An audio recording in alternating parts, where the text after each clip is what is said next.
Namaste. Welcome to this session on food.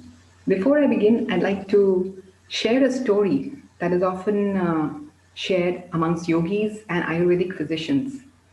So long ago, there was a group of yogis, a teacher and his students, and just then a bird happened to pass by and it tweeted, Koruk, Koruk, Koruk. So the teacher asked, what did the bird say? And one of the students got up and said that the bird said, Hitabuk, Mitabuk, Ritabuk. The teacher was very pleased. So, Koruk in Sanskrit means who is healthy. So the bird asked, who is healthy? And the reply was, Hitabuk, that is, the one who eats food that is beneficial is healthy. The second answer was Mitabuk, which means the one who does not overeat is healthy. And the third answer was Ritabuk. Ritabuk means the one who eats food that has been earned righteously by the right means. So these three are very important for our state of health. So let us understand what food does to us. So Hippocrates said that let food be thy medicine and let medicine be thy food. So if we are eating the wrong food, we cannot be healthy. And medicine is of no use. And if we are eating the right food, then medicine is of no need.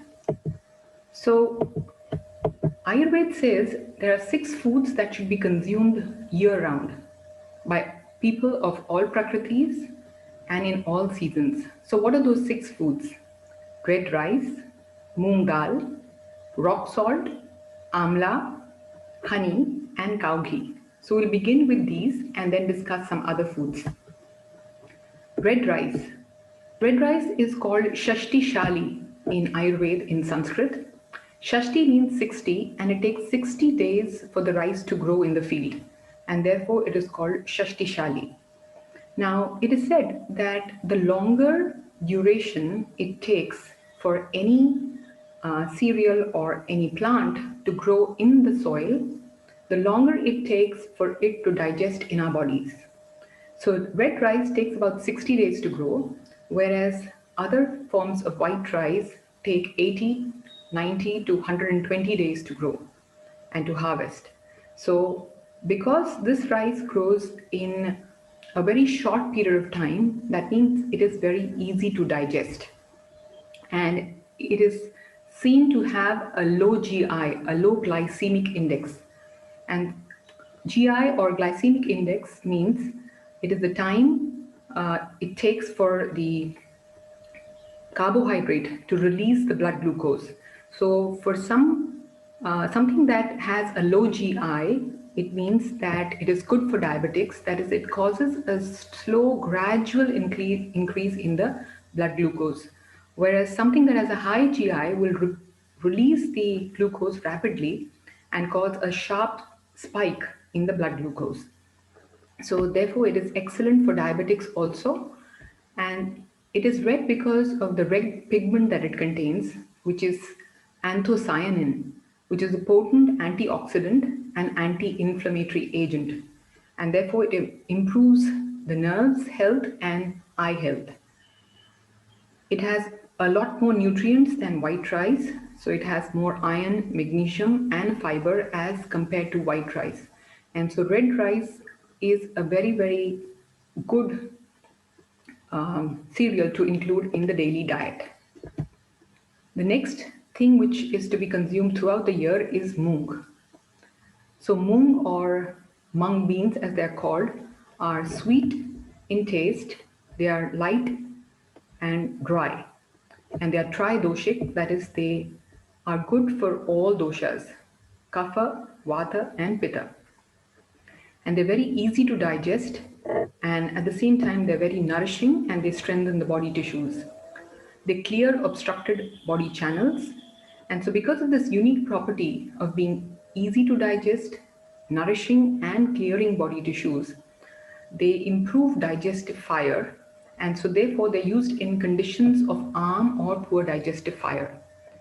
So an Ayurvedic diet always contains moong, and it is used in times of fever, because fever is a condition of poor digestive fire and arm. So initially we fast the person during a fever, and after the arm starts to clear up and the appetite returns, we begin with clear moong soup.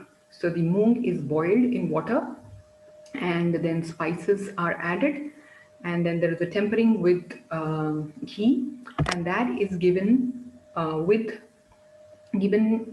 the initial diet when you're recovering from fever.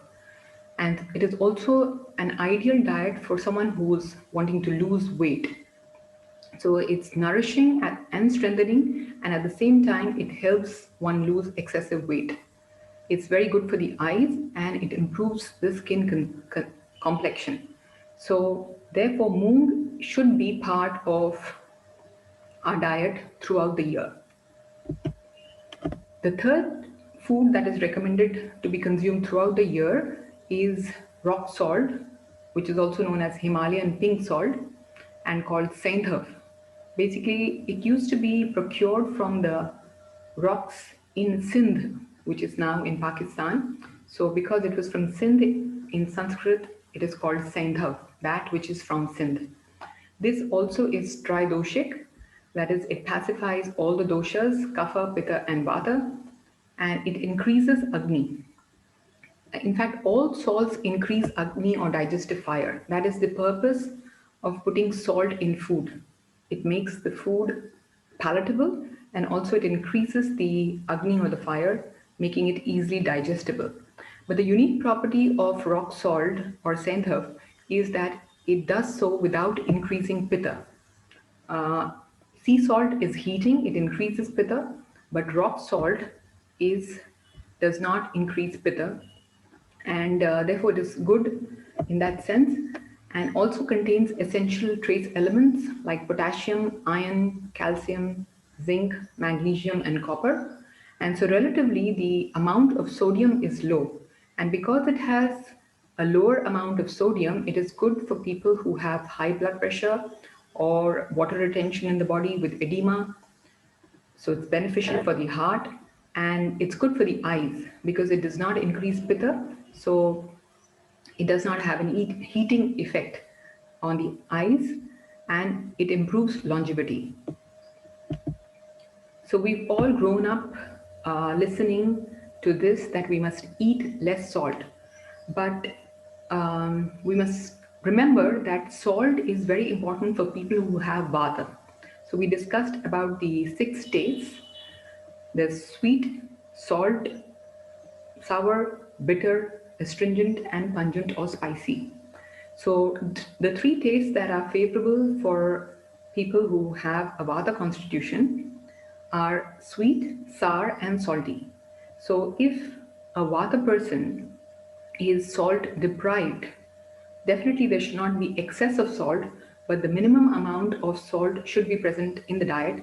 So if a vata person is salt deprived, it could actually lead to an aggravation of vata. Then, is iodized salt good for health? In the last century, we've seen an increase in the consumption of iodized salt, which is basically sea salt, which is cooked at very high temperatures, which leads to a loss of the naturally occurring elements, and also synthetic chemicals are added like sodium bicarbonate, fluoride, anti-caking agents, aluminium derivatives. All these are very toxic. And recent research has shown that most areas are iodine sufficient. So universally iodizing the salt is not a good thing. And in fact, there has been an increase in the cases of people with thyroid disorders. So something that was actually aimed to cure or correct thyroid deficiency has been seen to actually increase that. So going back to rock salt would be better than iodizing sea salt. Then the next food that is to be consumed throughout the year is Amla, or the Indian gooseberry. Amla is a rasayan, and rasayan in Ayurveda means a substance that promotes longevity and is anti-aging. It is a very good immune booster, and it's a very rich source of vitamin C. And the uniqueness of this is that the vitamin C present in amla is heat resistant. So even if you cook the amla, and there are many Ayurvedic formulations in which amla is cooked into a jam and it is boiled, etc. So these preparations, they maintain their level of vitamin C. Amla is also tridoshik, that is, it pacifies all the three doshas, kapha, pitta, and vata, and it has 5 out of the 6 tastes. So initially, when you bite into the amla, it feels or it tastes sour, and then as you keep chewing it, and if you have a sip of water after that, you can actually experience the sweetness. You can also taste the bitterness and the astringent, pungent taste. The only one taste that it lacks is salt. So it has 5 out of the 6 tastes. It's a unique fruit, and it's good for all these conditions. It's excellent for the eyes, and it's good when you have bleeding, to stop excessive bleeding from the body, because it has a cooling effect. So it has a particularly pitta pacifying action. Even though it pacifies all the three doshas, its pitta pacifying action is potent, and so it is good for conditions that have bleeding. It's also good for diabetes, and the Ayurvedic classical texts mention a combination of amla with turmeric. So when both are available in the fresh form, we can grate or chop up both these and have them together in equal proportion before a meal. This prevents a spike in the blood glucose level. Also, when this is not available fresh, dry powder of amla can be combined with dry turmeric powder, and that could be had before the meal with the same effect.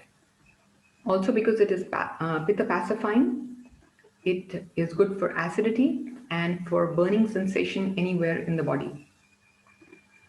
The preparation of chavan prash, which is an Ayurvedic rasayan, which promotes longevity and enhances vitality, contains amla as the basic ingredient along with the other herbs. Also triphala, which is very popular as a detox agent, as a laxative. And in fact, triphala is not just a laxative or something that clears the bowels, but it's also a rasayan, that is a rejuvenative tonic. And amla is one of the 3 ingredients of triphala. 3 means 3, and phala means fruits. So triphala is basically made of 3 fruits. One of them is amla, the second one is harde, and the third one is bahira. So amla is really a very versatile herb which should be consumed throughout the year. It can be consumed raw, or it could be grated and added to salads. You could juice it and have it. You can add it to other juices like carrot juice, beetroot juice, or you can even cook it in your vegetables.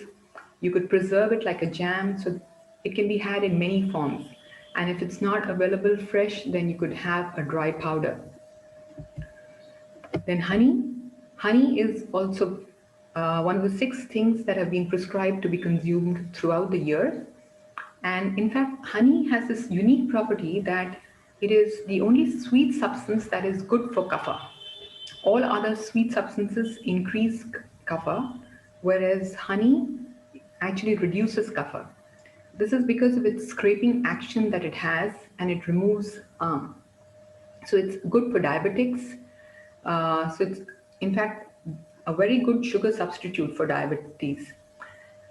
Not only does it not increase the blood sugar, it is also therapeutic. It will actually aid in reducing the blood sugar. But a word of caution that it should never be heated. So if you heat honey, it creates toxins. So all the recipes that talk about baking with honey or cooking with honey should be avoided, and honey can be added in the end once the food has been prepared and it is at lukewarm temperature ready to eat. honey should be added at that stage. And honey is toxic in equal proportion by weight with ghee. So if you take 5 grams of ghee and combine with 5 grams of honey, it is a toxic combination and one should not consume that. And it should not be had in excess by people of Vata Prakriti. Because it has a scraping action and a drying action, it reduces kapha. So in turn, it can cause a lot of dryness and increase vata. So someone who has a lot of vata, who's very thinly built and has a lot of dryness, should avoid excessive consumption of honey.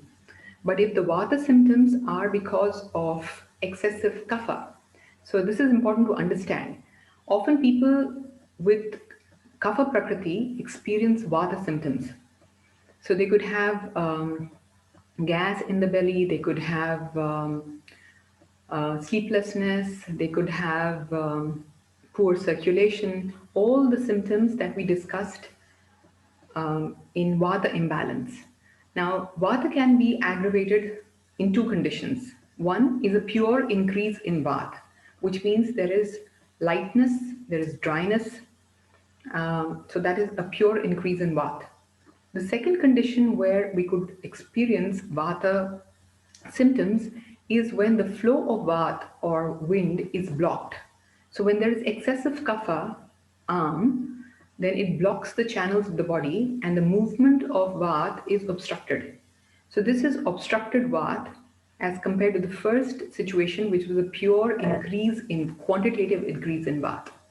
So when there's obstructed Vata, it's actually due to an excess of kapha or pitta, which is blocking the body channels. So here, honey will be helpful because that will have a scraping action and it will remove the excess or kapha. Then ghee is the other substance, which actually cow ghee, which should be consumed throughout the year. It's an excellent cooking medium and it strengthens the immune system. It has no danger to cardiac health. In fact, it improves the HDL cholesterol, which is a good cholesterol.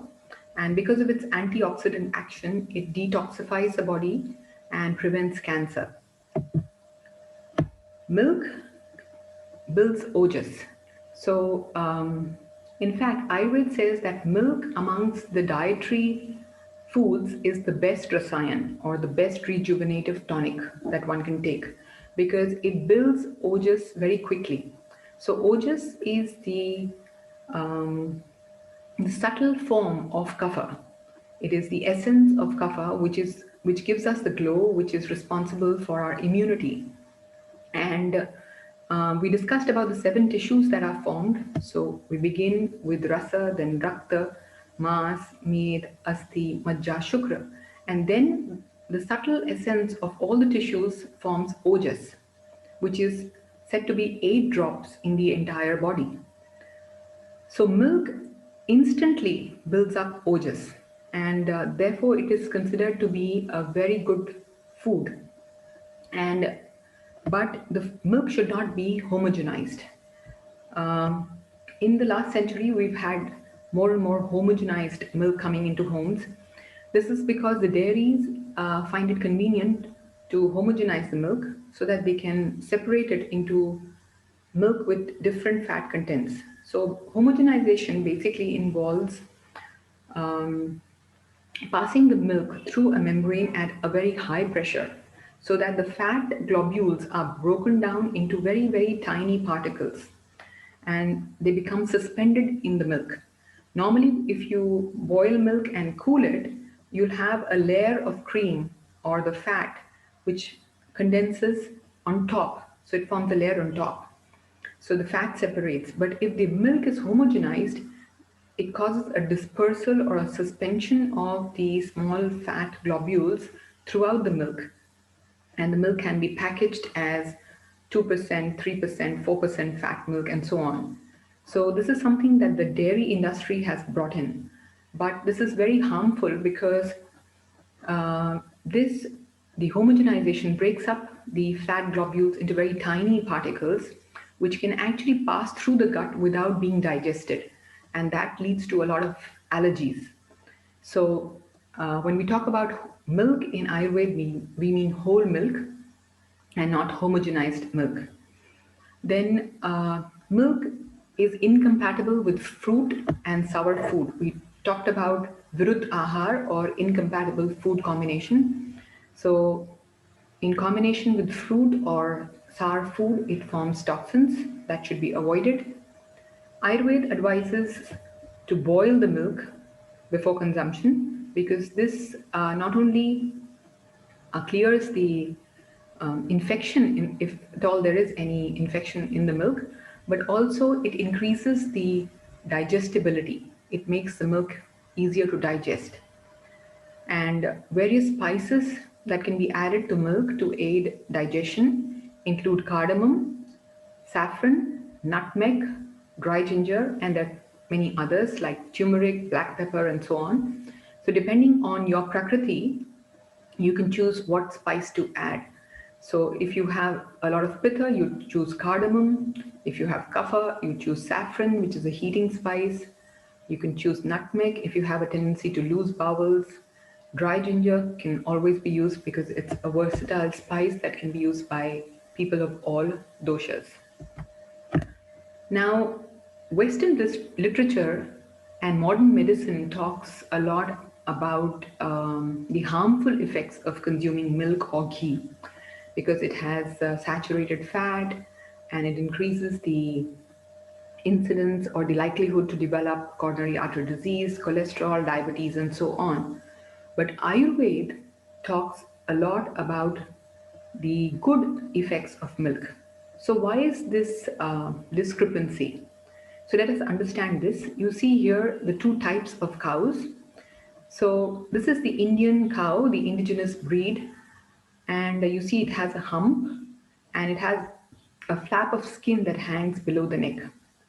Whereas if you see the cow in the Western countries, which is usually the Jersey or the Holstein breed, it does not have this hump or the flap of skin.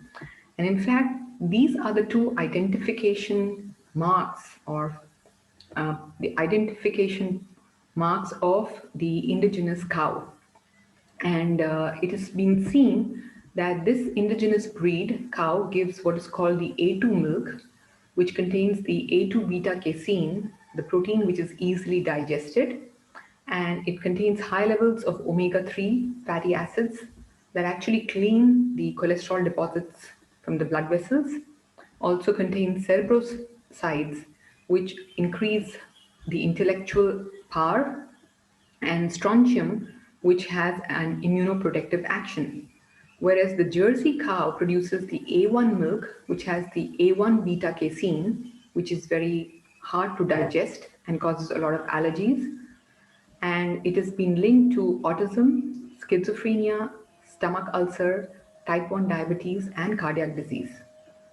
So, the take home message is if you have access to cows or milk of the Indian cows, that is the A2 milk, it is very good to consume. But if you don't have access to that milk, then it is better to avoid milk. Milk is difficult to digest, and so if you have poor digestion, then you can have milk intolerance, especially people with irritable bowel or a leaky gut have difficulty in digesting milk. So, in that situation, goat milk is a good substitute. Goat milk is light, astringent, sweet, and cooling. And it has a special property that it binds stools. So, for someone who has diarrhea or a tendency towards irritable bowel with frequent bowel movements, this is a good alternative. It has lower levels of alpha S1 casein and therefore it is easily digested.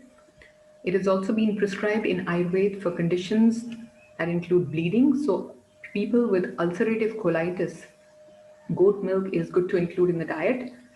Also, people who are debilitated or who have any respiratory conditions like cough, bronchitis. So, milk actually increases kapha. So, someone with a poor digestion or with a respiratory condition, which includes a lot of phlegm, should avoid cow milk or buffalo milk. But goat milk can be had in these situations. because in fact goat milk, it enhances the body's ability to absorb important nutrients from other foods also. So it actually treats the leaky gut syndrome. So goat milk is good to consume if you cannot digest cow milk. um, a little bit about yogurt or curd. These days, we consume a lot of yogurt or curd thinking that it is a good probiotic and it enhances the digestion. Yes, that is true, but we must also remember a few other things about curd which are actually not known um, by most people. It improves Agni, and so it helps digestion, improves appetite, and it is nourishing. It builds body tissues and strength. It is hot in potency, so it is heating, it has a heating quality, and it reduces Vata, but it will increase Pitta and Kapha. So it is useful in conditions with diarrhea, painful urination, and when you want to build your body weight, it is good in those conditions. But it's important to remember that it has a property of blocking the channels of the body, the micro and macro channels of the body. So you could have experienced eating curd and then ending up with a blocked nose, or eating curd, especially in the evening, and waking up with stiff joints or water retention. So these are examples of how it manifests with blockage of the channels. So therefore, Ayurveda says that it should not be consumed after sunset. So we see that flowers begin to close after sunset, and similarly our body channels also begin to close. So there's a change in the metabolism after sunset, and it should not be consumed after sunset. Also during the spring season, which is a season with increase in kapha.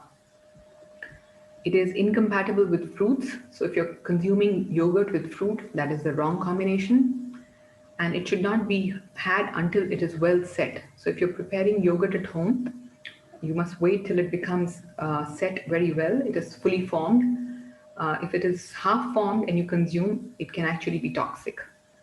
And Ayurveda says that yogurt should not be consumed in excess amounts and it should not be consumed daily. So it's okay to consume it um, infrequently because of this property, that because it blocks the body channels.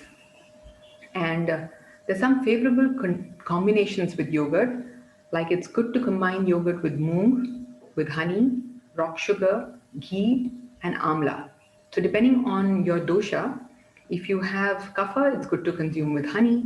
If you have pitta, you can combine with rock sugar or ghee. If you have vata, you can combine with amla or moong. But there are contraindications to consuming yogurt. So if there is pitta or kapha excess, then yogurt should be avoided. If there's water retention, diabetes, arthritis, hypothyroidism, so all these are conditions where there is arm or blockage of channels. So we want to avoid yogurt in these conditions because it will lead to worsening of these conditions. Similarly, conditions where there is high pitta, like ulcers or bleeding from any site, fever, herpes, chronic skin conditions like psoriasis, or in a state of altered sensorium, we must avoid yogurt consumption. Buttermilk. Now, buttermilk is formed from yogurt. So, what is buttermilk? So, buttermilk is formed by combining yogurt or curd and water. So, 1 part of curd and 4 parts of water. So, if you have 100 grams of yogurt, you take 400 grams or 400 ml of water and mix the two and churn it very well. So, you must blend it in either a hand blender or an electrical blender. You blend the two very well. You churn to a point where the butter separates from the curd and it floats on top. And so the liquid that is left below is buttermilk. And this is very light to digest. It enhances the digestive fire. It continues to have all the probiotic quality of the curd, but it pacifies kapha and vata, unlike curd which was actually aggravating kapha, and it also clears body channels, unlike curd which blocks the body channels. So this is how buttermilk, even though it is made from yogurt or curd, is very different from curd. And so it is therapeutic for irritable bowels and hemorrhoids or piles. And again, here we can add spices depending on our dosha or prakriti. For kapha, it's good to add black pepper, dry ginger powder. Of course, you can add some rock salt to taste, and it forms a very, very tasty drink that can be had with the meals, which also supports aids digestion. For pitta, we can add cilantro or curry leaves and cumin seeds. For vata, a pinch of roasted asafoetida or celery seeds or carom seeds can be added. Now, oil. Oil is a very important part of our diet. Um, because of the fear of coronary artery disease or high cholesterol, which has been on the rise in the last century, people have reduced their consumption of oil. But as we discussed earlier, it's not really the oil which is causing these problems, but it is the or the failure to digest food which causes these conditions. So oil, in fact, is a very, very important part of our diet because oil, because of its lubricating property, pacifies Vata. So it must be included in the diet, and more so for a person who has more Vata. Now, oil that is available in the market could either be cold pressed or it could be extracted in the chemical extraction method. So, refined oil, which is the oil which is extracted through the solvent extraction process, that is, hydrocarbons are used to extract the oil, which is then later neutralized, refined, bleached, degummed, filtered, deodorized. So it's exposed to a lot of chemicals before it actually reaches the supermarket. So this is really harmful.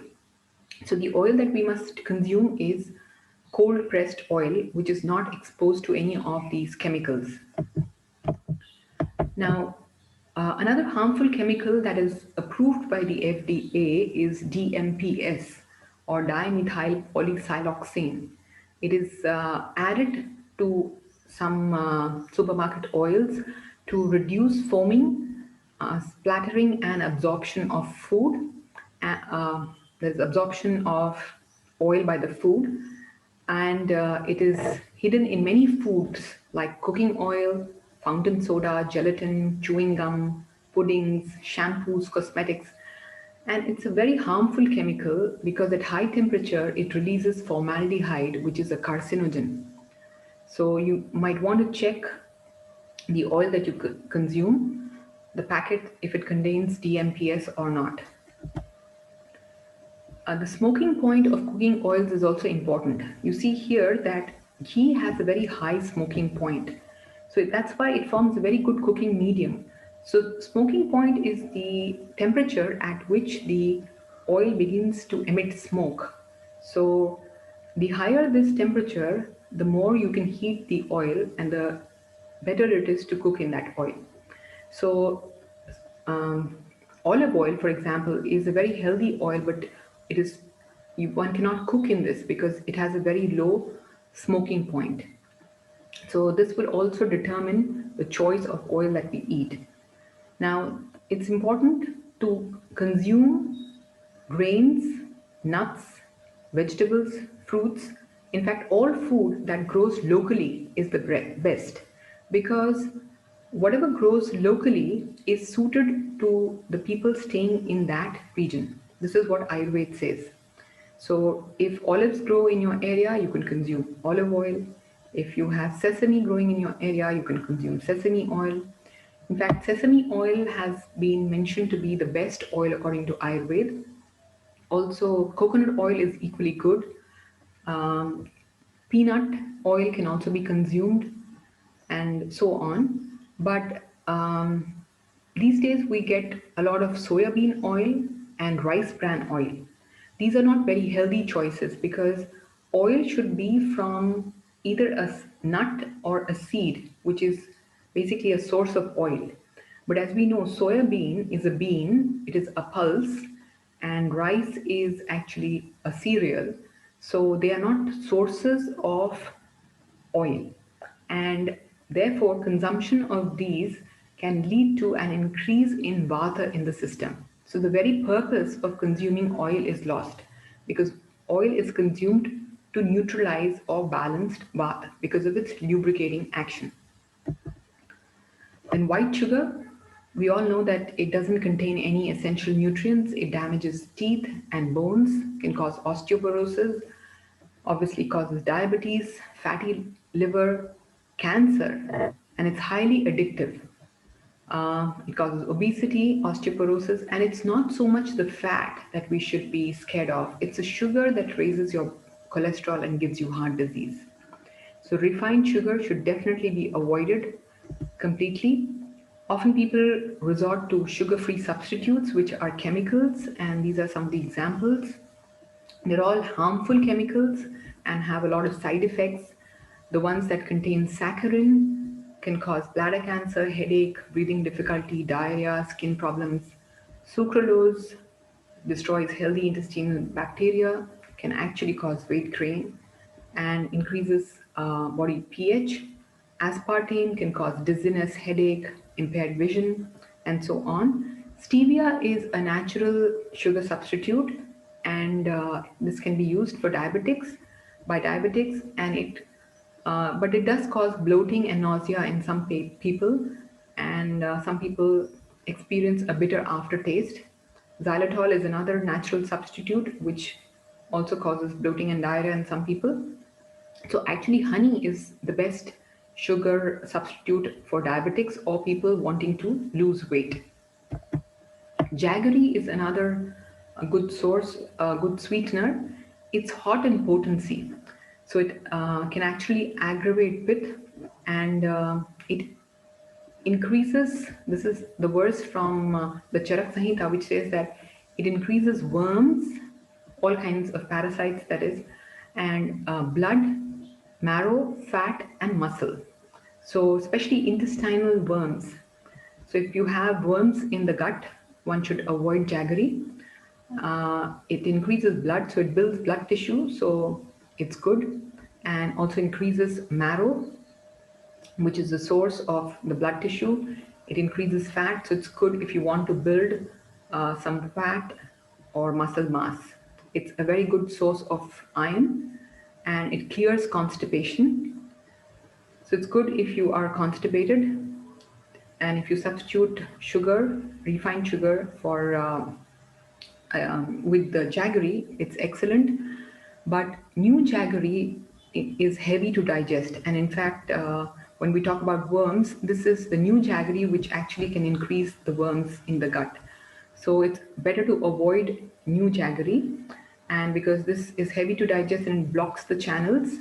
So Ayurveda prescribes old jaggery, which is at least a year old, because it is light to digest and it does not block the body channels and is beneficial. So traditionally in India, the jaggery is stored for at least a year and used the following year. If it is not easily available in your area, then the other method is to expose the new jaggery to bright sunlight for at least 12 hours. So you could expose it to strong sunlight, say for 3 hours every day and consecutively for 4 days.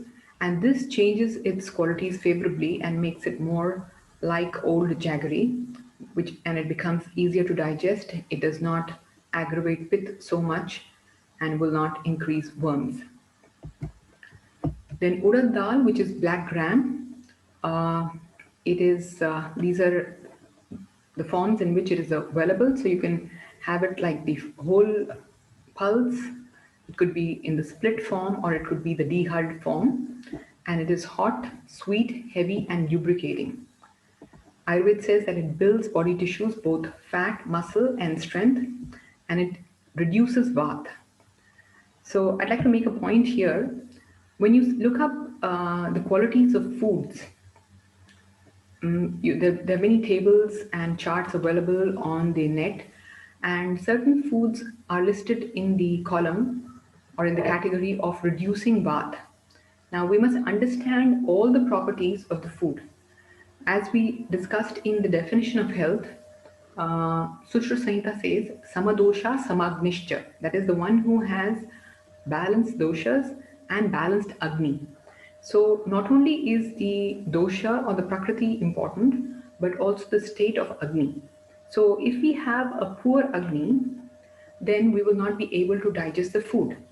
And most foods that are vata pacifying, most, not all, but most foods that are vata pacifying are heavy because they are heavy, lubricating, and that is why they pacify vata. But if you have a poor digestive fire, then you will not be able to digest that food which is heavy, and that will actually cause more indigestion, leading to fermentation in the gut and production of more wind or vat. So it will be counterproductive and will create more vat, whereas you thought it was going to pacify vat. So urad dal is a classic example of that. So because it is heavy, it is actually mentioned as a food which is very good for Vata. So if you have pure Vata, that is you're thinly built, you have dryness in the body, but you have a good digestive fire, it is very good for you.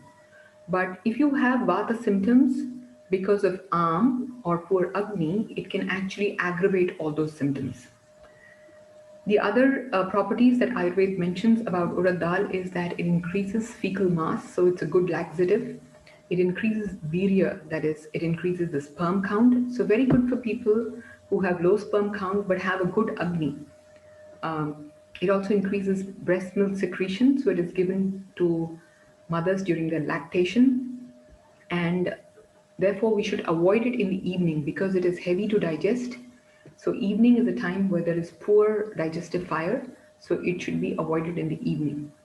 And it's good to add spices that make it that increase the digestive fire and reduce vat. Like adding ginger and garlic is very good because it helps to digest urad dal.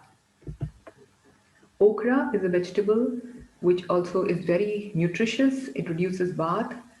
It's mentioned to increase the sperm count. It relieves painful urination. And because it has that slimy nature, it actually facilitates bowel movement.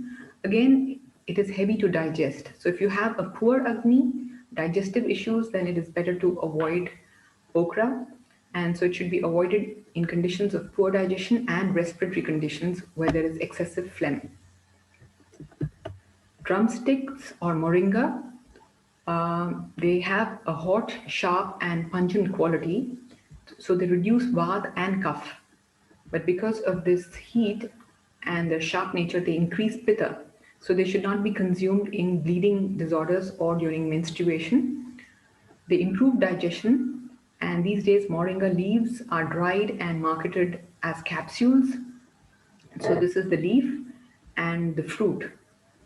So both are excellent sources of vitamins and calcium. They improve digestion. They have an anti-inflammatory action. So very good for patients with arthritis. Excellent source of calcium. Very good for the bones, osteoporosis, osteoarthritis, and it reduces the fat in the body. So it's very good if you're trying to lose weight.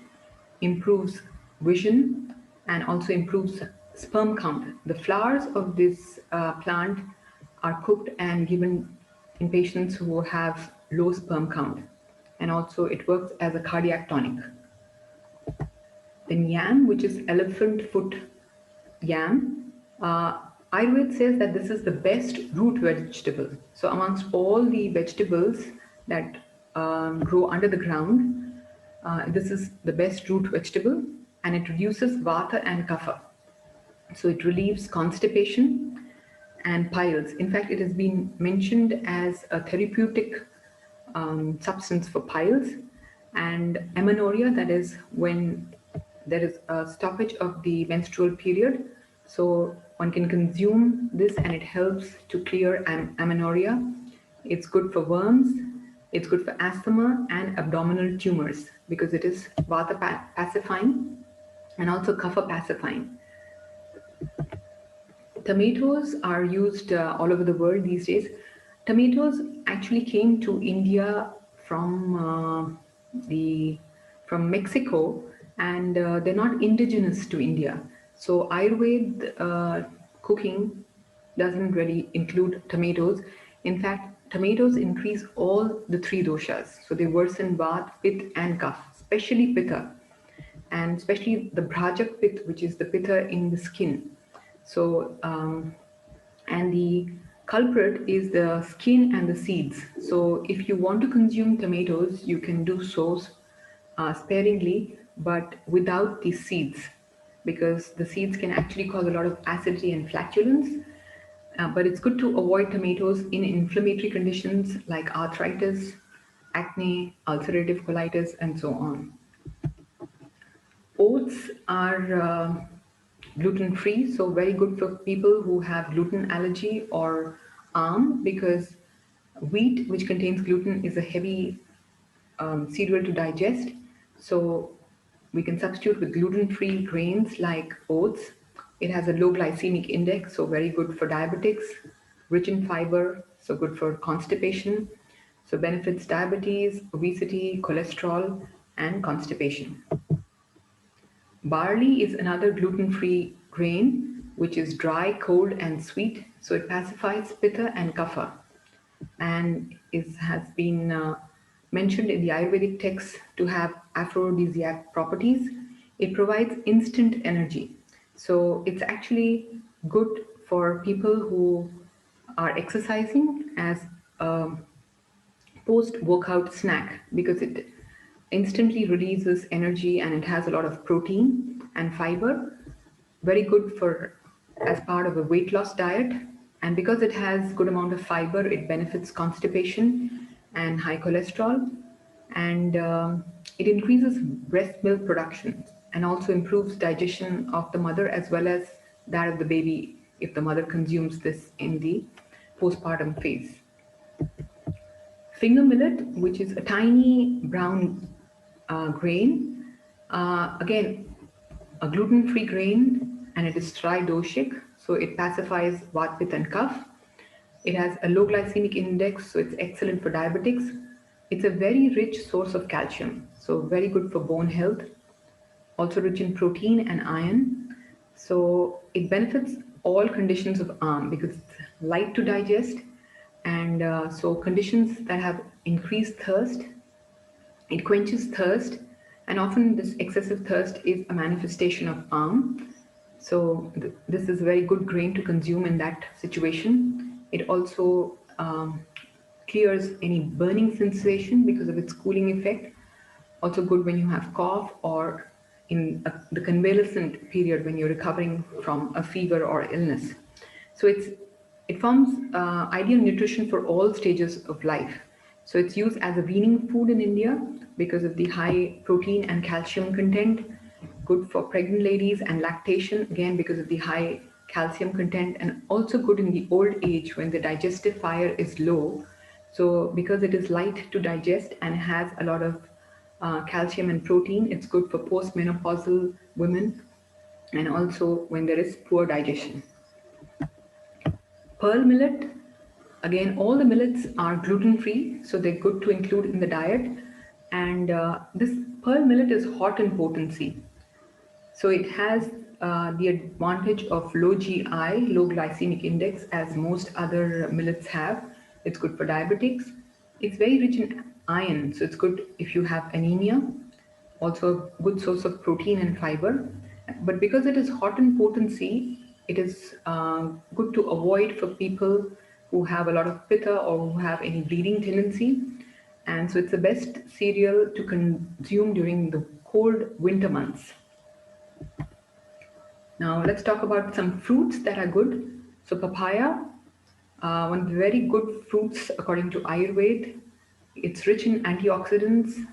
It has digestive enzymes, papain and chymopapain, which actually help in protein digestion. And this papain is present in the white fluid or the white sap that comes out from the fruit, and it's more in the raw fruit or the unripe fruit as compared to the ripe fruit. So it's good for constipation, good for the eyes because of the vitamin A content, Excellent for diabetes because it helps in digestion, also helps lose weight. Very good for lactation. In India, the unripe fruit is grated and cooked in milk, and it is had as a milk pudding. It helps to improve lactation, but it should be avoided during pregnancy because it can actually cause uterine contractions and may result in miscarriage. The papaya leaf juice also has medicinal properties. It is used to increase the platelet count. When there is a fall in platelet count in conditions like dengue fever, it is used to increase the platelet count. Pomegranate is another excellent fruit. It is tridoshik. It pacifies Vat, Pitta, and Kapha. It's a blood purifier, especially because of its Pitta pacifying action. And it is an appetizer. It relieves thirst and burning sensation. So it's one of the fruits that's actually indicated in fever because it will improve the digestive fire and clear the arm. It is very good for the heart, and it's excellent for digestive disorders like diarrhea, irritable bowel disease, or ulcerative colitis. It improves sperm count, and it's one of the very few substances that are sour but do not increase pitta. So if you have a lot of pitta, then sour taste aggravates pitta. So the exceptions are amla and pomegranate. So you can consume pomegranate definitely as a fruit, as a juice. Also, the seeds can be dehydrated and these can be preserved and they can be used in cooking as something to, when you want to make it sour. So it's good to add pomegranate seeds because, as we already said, that pomegranate does not aggravate pitta, and sour taste actually aggravates pitta. So it's good to use this in cooking if you want to add sour taste to the food. Figs, both fresh and dehydrated, are very nourishing, pacify Vat and Pitta. They are heavy and so they can increase kapha if you have poor digestion. They're excellent for constipation, and if you're eating them dehydrated, it's good actually to soak them in water for a few hours, and so it increases the bioavailability of the minerals and iron and makes them easier to digest. And you can drink the water also. It's excellent for piles. So these tiny seeds that the figs contain, they work on piles and help cure piles. Good for asthma, anemia, that is low hemoglobin. Also good when you have heavy bleeding during the periods. So it helps to reduce the bleeding and also build up blood. Dates are sweet, heavy, cool, and nourishing. So because they are heavy to digest, if you have a poor digestive fire, it could actually lead to a worsening of that. But if you have good digestion, they're excellent to consume because they pacify Vat and Pitta. So can be used in conditions of debility, injury, and when there's burning sensation in the body. Grapes, or in the dried form as raisins, are actually mentioned in Ayurveda to be the best fruit. So just like yam was the best vegetable that grows under the ground, similarly grapes are the best fruit, and they are sweet, nourishing, lubricating, and cool. They pacify Vat and Pitta, and they're useful in excessive thirst, burning, fever, cough, breathlessness, bleeding, debility, hoarseness of voice, alcohol addiction, or chest injury. So these are the indications mentioned in the Ayurvedic text. And so if you're consuming raisins, which are actually dehydrated grapes, it's good to again soak them in water for a few hours and then consume them. This increases the bioavailability of the nutrients and also creates a more cooling effect in the body. Then ash gourd.